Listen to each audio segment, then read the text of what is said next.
Unhealthy relationships mess up lives, ours, our partners, and perhaps worse, often our children.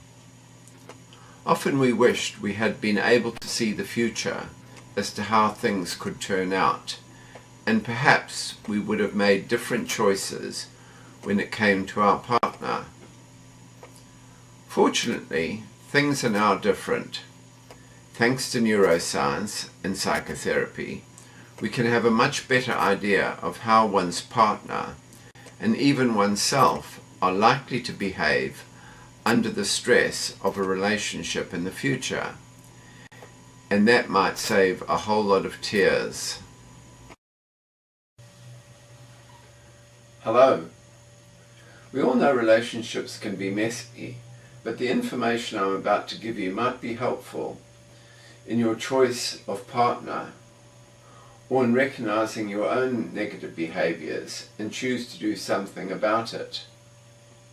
Everyone I've consulted with has said, if only they'd had this information years ago.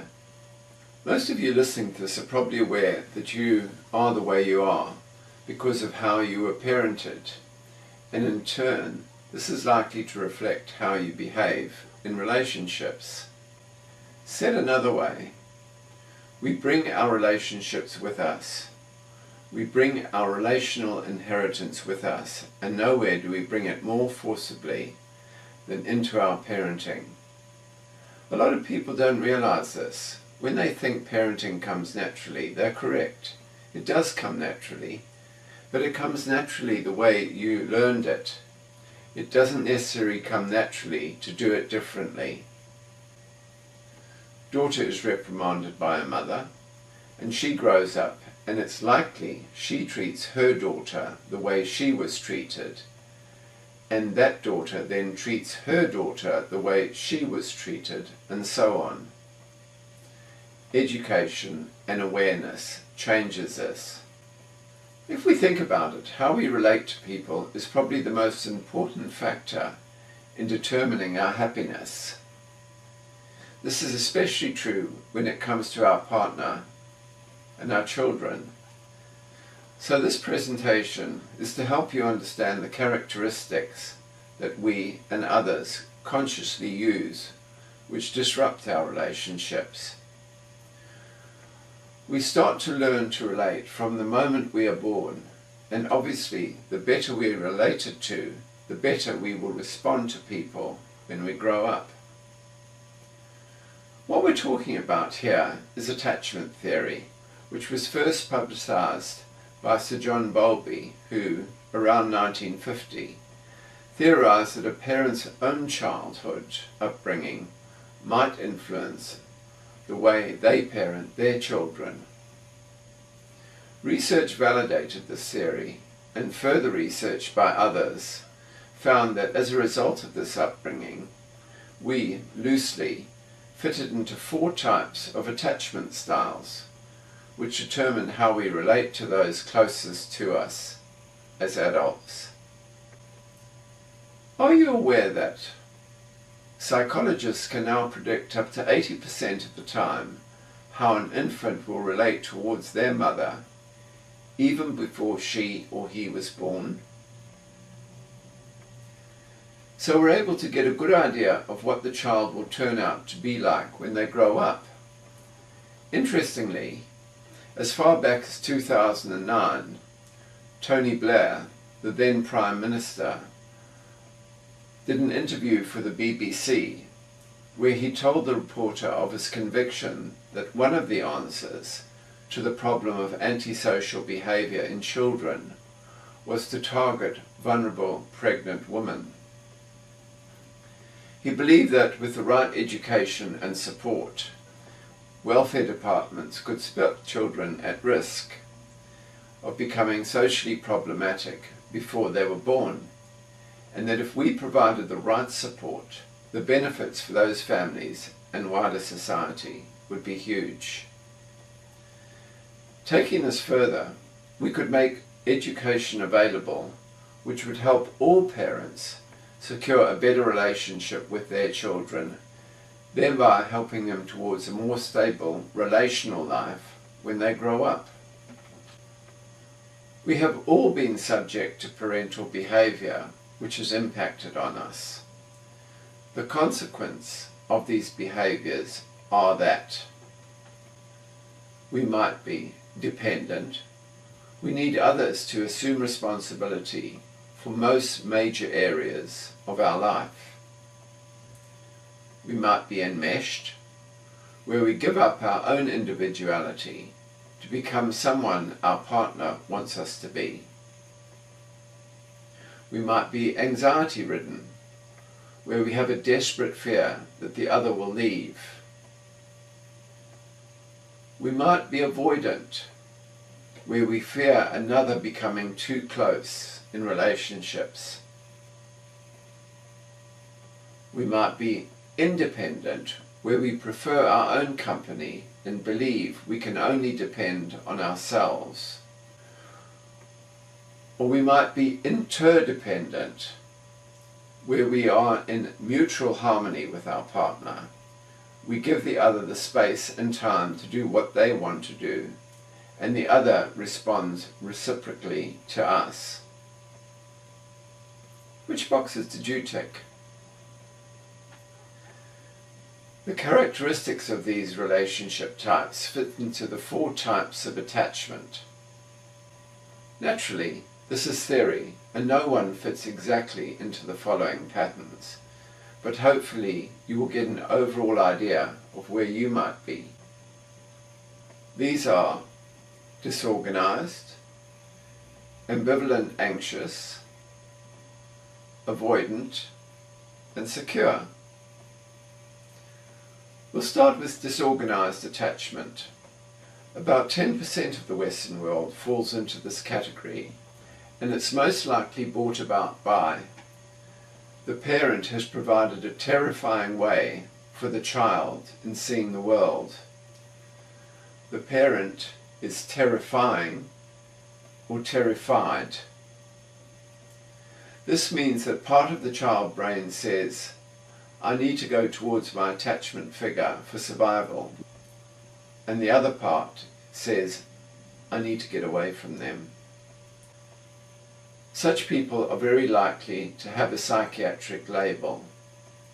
Obviously, genetic disorders wouldn't be falling into this category, but there is active debate in psychiatric circles as to whether maltreatment might activate a genetic disorder. Next is ambivalent anxious attachment. About 20% of the Western world, their hallmark is they are anxious, and the characteristics are likely to be that they want to arrange your life around the relationship. They spend a great deal of time and energy on your relationship. Anxious people are often worried about where they stand in relation to their partner, how important they are in their partner's life, if their partner still feels the same way about them. They need physical and verbal reassurance of your feelings. This anxiety is likely to breed control. I'm reminded of a client who was terribly anxious as to what her partner was up to, and she somehow managed to get hold of his password for his phone. And because she couldn't sleep at night because of her anxiety, she would wait till her partner had fallen asleep, would get hold of his phone and scroll through the day's messages to make sure he wasn't sneaking off and having an affair. Let's look now at the avoidantly attached individual, which makes up about 20% of the Western world's population. As a child, they've got the message to get on with it from their parents. And as a result, they seek little or no comfort from their parents. I'm reminded of an ad on British television from the children's charity NSPCC, where you see this little toddler standing in his cot holding on to the bars, and the caption says, "He doesn't cry because he knows no one will come." This is the avoidantly attached child. The adult avoidantly attached person will have some of the following characteristics. They stress boundaries to make sure that their space has not been invaded. Avoidants create strict boundaries between themselves and their partners. These boundaries may be physical or emotional, sleeping in a separate room or home, or keeping insignificant or important information from their partner. They're uncomfortable sharing deep feelings. Avoidants don't like to share their deepest feelings with their partners. Withholding feelings allows them to keep their emotional distance and remain self-reliant. Sharing would bring them closer to their partner, exactly what they want to avoid. They may prefer casual sex. Some avoidants use casual sex as a way to avoid intimacy. They prefer casual sex to sex with an intimate partner because their physical needs are fulfilled, but they don't have to worry about caring for their partner's feelings afterwards or during. They can also avoid the greater intimacy that results from physical contact. This is a womanizer or manizer. I'm reminded of a client that I had some years ago who was very much a manizer and really into her romantic stuff. This is the person who dreamed of having somebody whip her off to the south of France to wine and dine her, or to take her on moonlit walks along the beach at night, or to lie in front of a log fire on a rug with a glass of wine. And once she'd had those from the individual, it was bye, and she would out to look for somebody else. The avoidant may disregard your feelings. Avoidants believe people are solely responsible for their own well-being and happiness. In relationships, they tend to treat their romantic partner like a business partner. They ignore their feelings and only respond to the facts. When confronted, they make their partner out to be sensitive, overacting, or needy. They miss you when apart, but when together, they want to escape. Avoidants still have the basic need for love and attachment, so they will miss their partner when they're not around. But if the partner returns, so does the avoidant's feelings of being trapped, and they feel that they need more space once again. They pull away when intimacy nears. At the beginning of dating an avoidant, you may think everything is going well. They're attentive, loving, and supportive. But as time goes on, they find reasons to pull away. They may say things like, "The timing is not right," or comment that things aren't what they thought they would be. I'm reminded of someone I spoke to recently who was totally distraught. She was about 35 and had had numerous boyfriends, become engaged to 3 of them, but had broken off the engagement when the loving feelings that she had had for them had disappeared. She then met the one and was due to walk down the aisle in a week, only she had woken up that morning to find that all the loving feelings that she had for this person had gone. She then realized that she had a problem. She didn't know it was a problem of attachment. She just knew that she had a problem and wanted it fixed.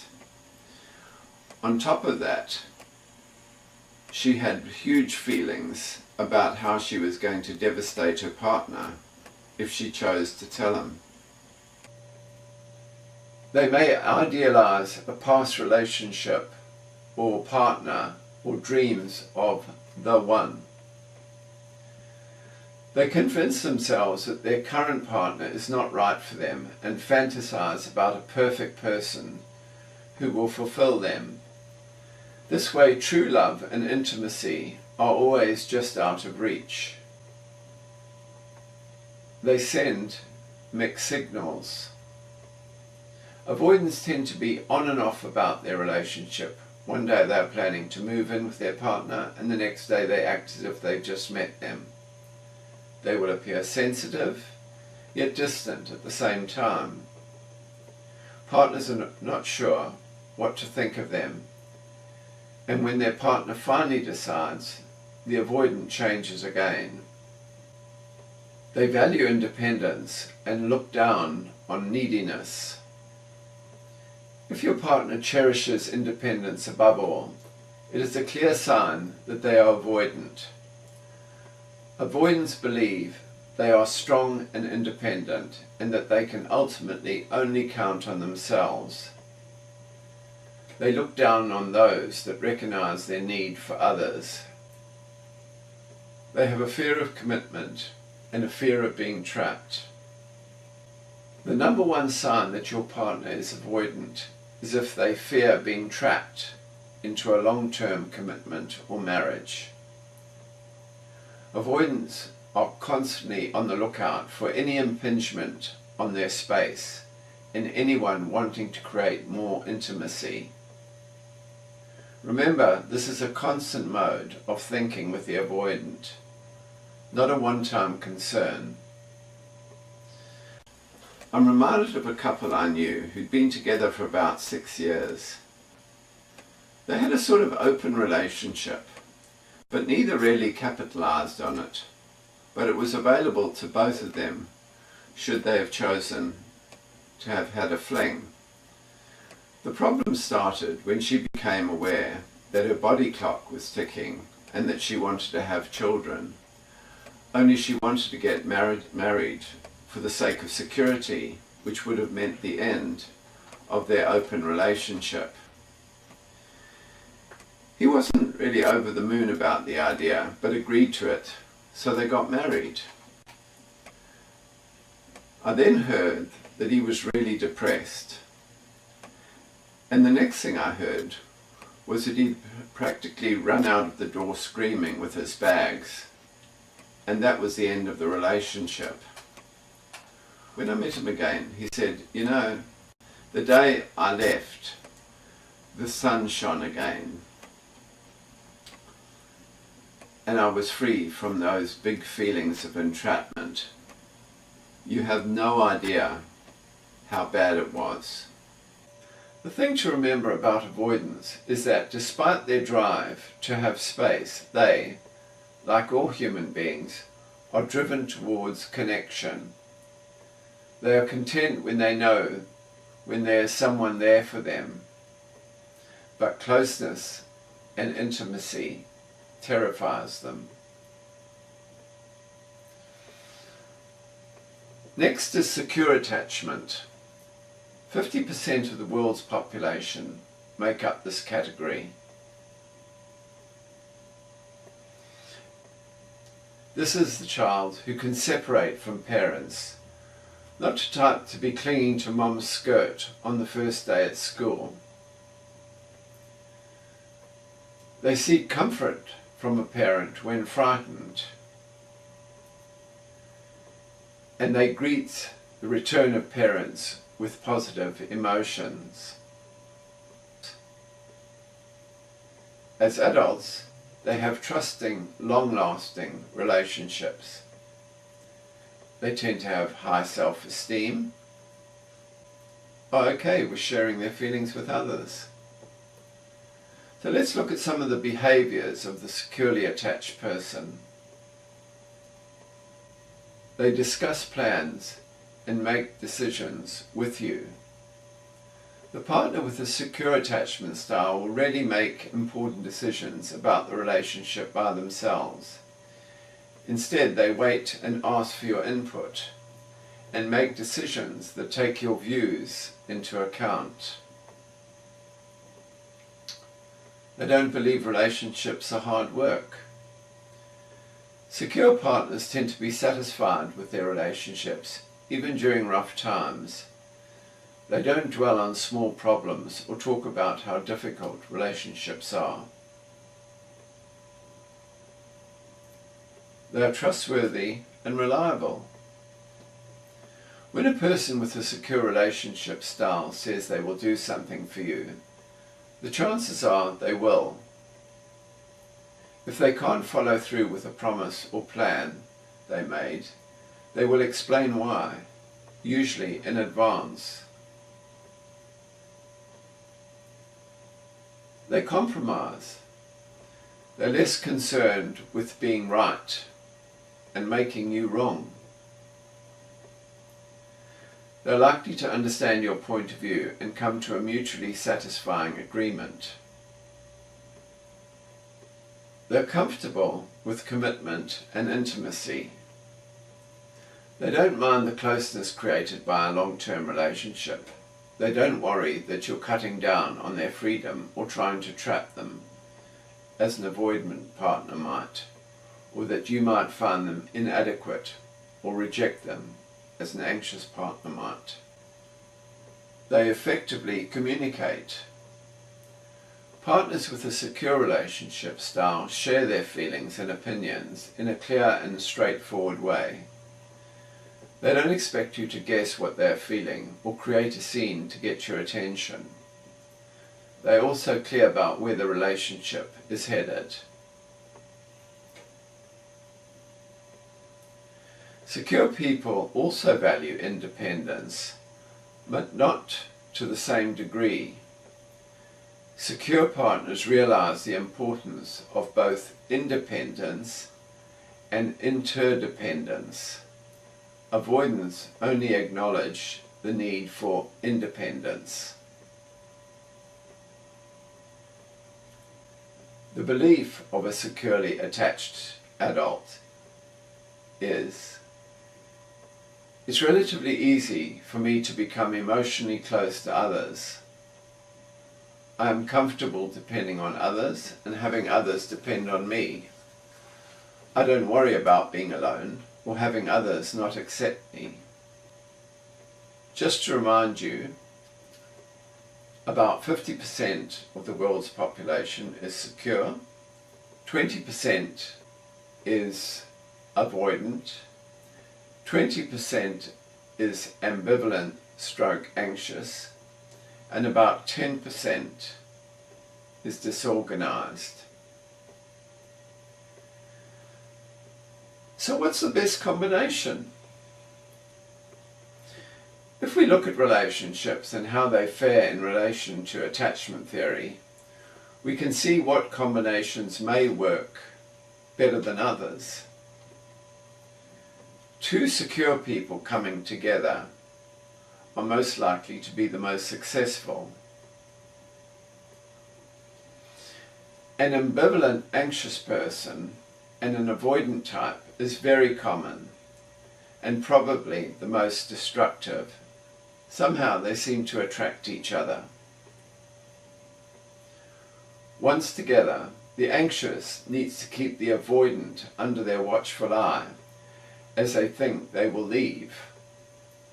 At the same time, the avoidant's need for freedom starts to feel trapped and suffocated and pulls away, which of course terrifies the ambivalent. For the avoidant and the anxious / ambivalent, it's probably best that they find someone of a similar attachment style. That is, an avoidant plus an avoidant. Each will be happy not interfering with the other space. An anxious and an anxious getting together will probably create happy enmeshment with each other. A secure may put up with an ambivalent. Similarly, they may put up with an avoidant. And the avoidant or ambivalent will be happy with them because of the secure's stable presence. Having listened to this, are you aware of people you know with the attachment style that I've mentioned? What about yourself? Have you seen your attachment style and what I've been talking about? Can you change your attachment style? Well, you can. The first step is about knowing you and what you can expect from yourself in the form of behavior. The more we know about our style, our obsessions, our compulsions, and our unconscious feelings, the more we can change for the better. This is especially important if we have children, as, because they love us, we are likely to inspire them to behave like us, and that can be negative or positive. Hopefully this presentation has been helpful to you. Thanks for listening.